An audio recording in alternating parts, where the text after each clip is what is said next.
Before I start, I'll also just give a 5-second recap of family tree, just so you can have a little orientation. As Dan mentioned, the Buttery elevators, my grandfather John Milton Buttery and his wife Priscilla Nichols Buttery moved into the Suspension Bridge area in 1856, leased some land from DeVoe College along the riverbank there. There was a sawmill there when he moved in. He operated that sawmill and a dairy farm. And then in 1868, when he paid the lease off, he built the elevators. So Gad is an ancestral uncle of mine.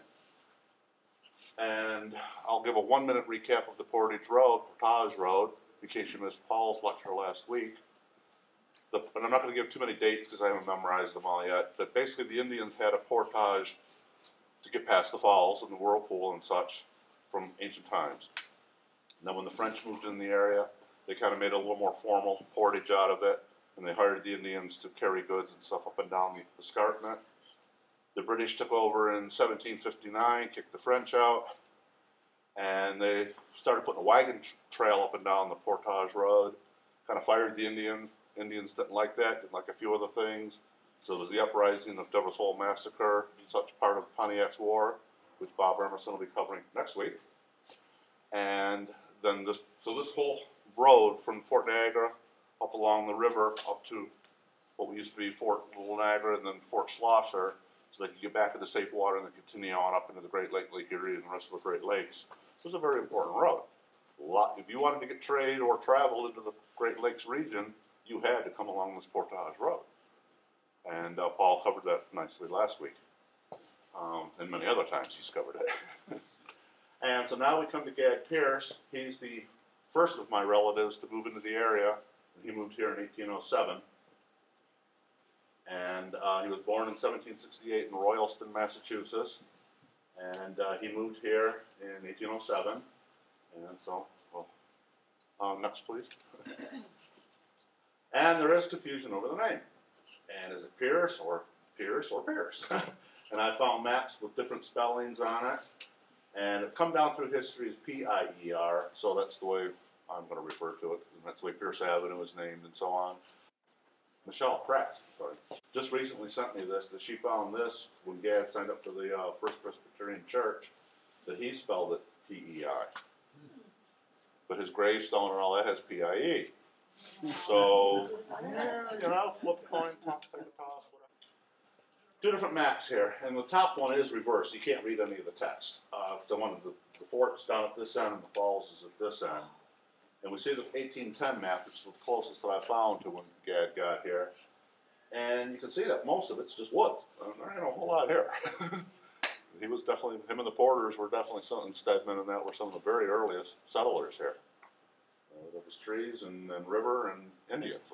Right here where the juncture of these two roads are would be where Gad's Tavern was. Obviously a very strategic place to have a tavern and a trading post and such.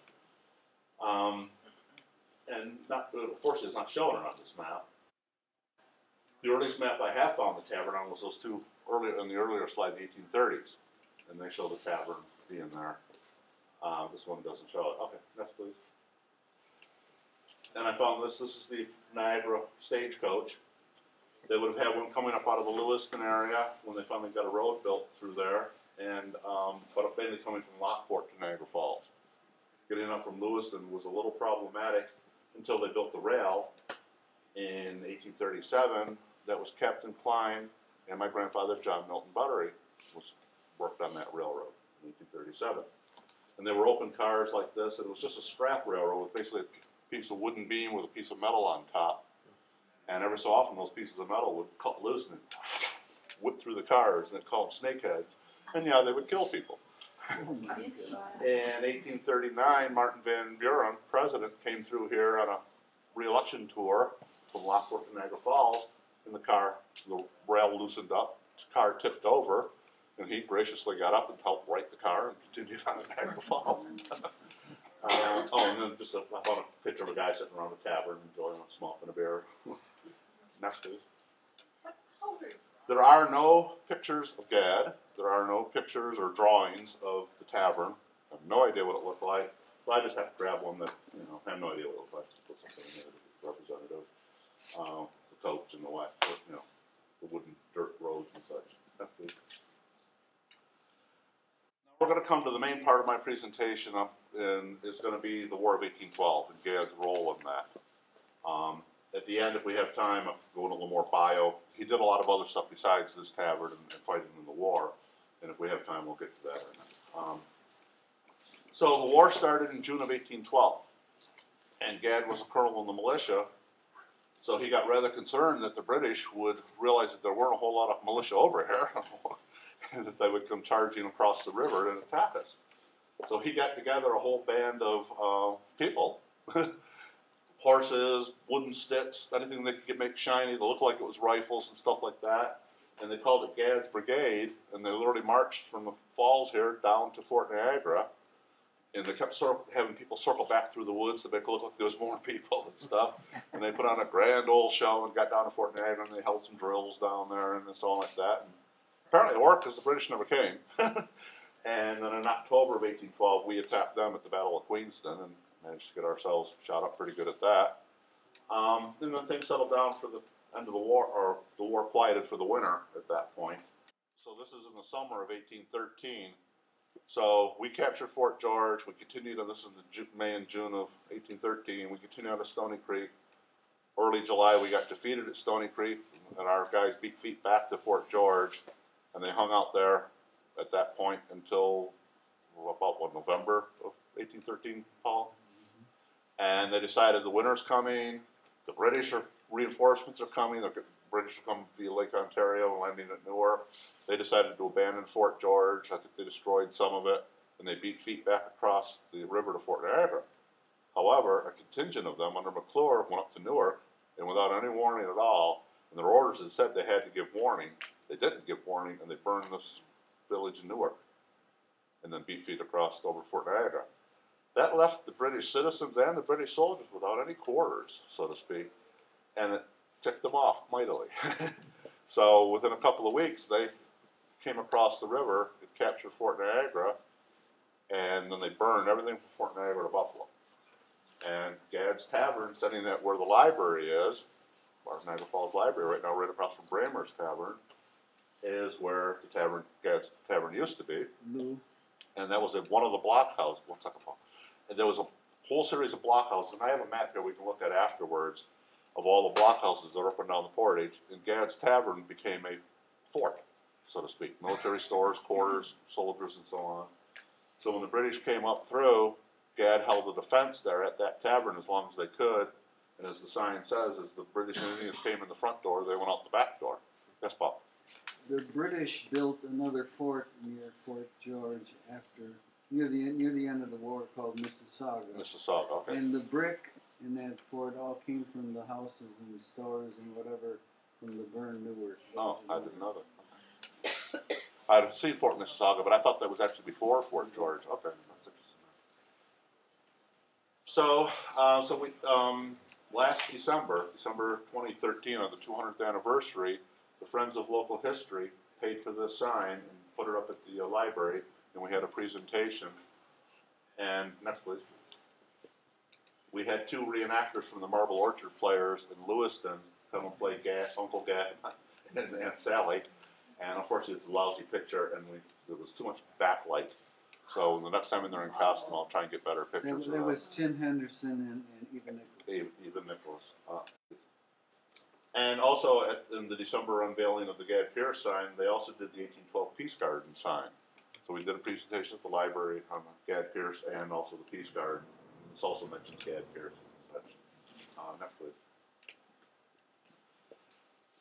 Until I started doing my research to put this slideshow. In fact, I wasn't sure how I could put a slideshow together. As again, we have no pictures of Gad, no pictures of the tavern. I'm going, what the heck can I put in a slideshow? Well, I started gathering things, and I managed to get a little slideshow together. Doing my research, I found congressional testimony, and up till now, we only knew that Gad and, quote, a few others fought in the tavern. I now know the names of two of the people that were in the tavern with Gad during that fight. And what this is all about here is that after the tavern was burned out, everything was burned from the Fort Niagara to Buffalo. So all those petitioners, they got known as a class known as Niagara sufferers. After the war, they petitioned Congress for reimbursement. Hey, we were burned out. We were destroyed. And Gad in particular saying, hey, my tavern trading post was a military installation, and I got burned out. I'd like to get recompensed for it. And he asked for $23,000 at that point, which would be around $270,000 in today's money. That's a nice sum of money. And next slide, please. Congress, he had the quartermaster from the fort testifying that, Gad's tavern was, used for military purposes, a guardhouse, and occupied by troops of the United States, and so on. Next, please. And here, one of the other fighters, Ebenezer Hovey, testified that he was there and fought in the tavern, and it was a military installation, and so on. Other witnesses testified to the valuation of the articles of property, and so on. Next, please. Yeah. And the other fighter that we now know of was Samuel Pierce, Gad's son. And at that time, Gad grabbed some clothes and some 4 feather beds, threw them over his shoulders. The British and Indians came in the front door, and they went out the back. The women had already headed towards Batavia, and the men, after they got done slowing up the British, took off through the woods to join up with them. They did slow them up quite a bit, and then when the British and Indians got to Tonawanda Creek, the militia there slowed them up enough that it got to be dark, and the British never did cross Tonawanda Creek. So they went all the way back down to Stella Niagara landing there, crossed back to Canada, and about a week or so later, about 2 weeks later, they went back up along the Canadian side, crossed over to Fort Erie, and burned down Buffalo. So Gad and the militia of Tonawanda slowed them down enough that it took them a while to get to Buffalo. And I just found in the Niagara County Genealogical Society's newsletter that Olivia Mitchell, she escaped also. She headed up to Buffalo, saw the confusion going on there. She headed east to Harris Hill and ran in and stayed the night at the house, and Gad and his family were also there. And Gad gave her a ride. She had been riding an oxen up to that point. Gad gave her a ride in his sleigh, and they headed towards Batavia. So, and I think Gad spent the rest of the war in Batavia, came back here, and rebuilt the tavern afterwards. Is that here? I found out that Gad had filed a claim to Congress in 1817. Local history had said that he filed a claim, but didn't have much more beyond that. So now I'm actually finding the claims at the Congress. And the next time I go to D.C., which I do on a regular basis, I'm going to schedule a trip to the Library of Congress. I'm going to try and find each and every one of these reports, because they did that from 1817 until 1859, and Congress denied it every time. And you got to, and that's just a picture of, a burned out chimney. Okay, next slide, please. Oh. Okay, and this, I don't know if I'm going to read all this, but to summarize, the committee thinks the claim ought not to be allowed, then refer to the report of the case of Eli Hart. And I'm going, okay, who's Eli Hart? Well, I looked that up, and they use that as their reference case for all these Niagara sufferers. And they denied Eli, and they're saying we're denying all of them because of our decision on Eli Hart. And that the prayer of the petitioner ought not to be granted. Mr. Williams in North Carolina, his name keeps showing up year after year. He's on the War Committee. He never allows it out of the committee to vote on the House. And at one point I found a congressman from Kentucky that said, let's get this out to the floor of the House for these Niagara sufferers. Not necessarily just Gad, but all of the sufferers. And Mr. Williams in particular is going, no, it's not going. It's staying right here in the war. Not justified. Negative. Next slide, please. And this was 1824. Mr. Campbell of Ohio is seeking petition for relief for the Niagara sufferers. And he's talking about General Porter and so on, testifying, the barracks and all that. For 7 years, these claims have applied in vain for restitution. Not sure why they waited until 1817. The war ended in basically 1815 with Andy Jackson in New Orleans. So I'm not sure why they waited until 1817 to petition for relief, but they did. And he's complaining that the right of petition had become a privilege of having the petition rejected. Next slide, please. And all the way up to 1859, Gad's second wife, his first wife, Anna Lynch, which is Jim's ancestor, She died in 1830, and by 1831, Gad remarried to Sally Townsend from Lewiston, a prominent family in Lewiston. And Gad died in 1847, and all the way to 1859, when Sally died, she kept every year. She petitioned Congress. I just put the last one in here, and they denied it. So basically, she tried till she died. They just kept denying the claim. No, we're not doing it. Next slide, please. And Mark Twain had a whole book of sketches of old and new. And the next sketches, I had to think he had to be thinking of people like Sally when he drew this sketch.